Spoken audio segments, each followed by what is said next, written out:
Before we go any further, I need to jump in here. We already mentioned that the refresh button is for debugging only, but let's look at why. In real life, you should always seek to eliminate the refresh button from your app, or at least make it unnecessary.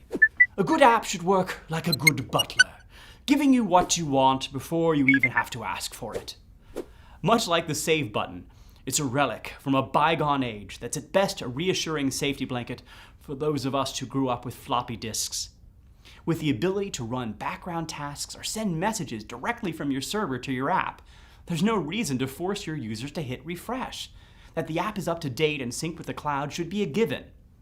Also, this means it's not desirable to use async task and activity to do this, because we're coupling what should be a background operation, fetching data from the internet, with a foreground component, the activity. We'll cover storing data in databases and scheduling background tasks in future lessons, both of which are critical for making great Android apps.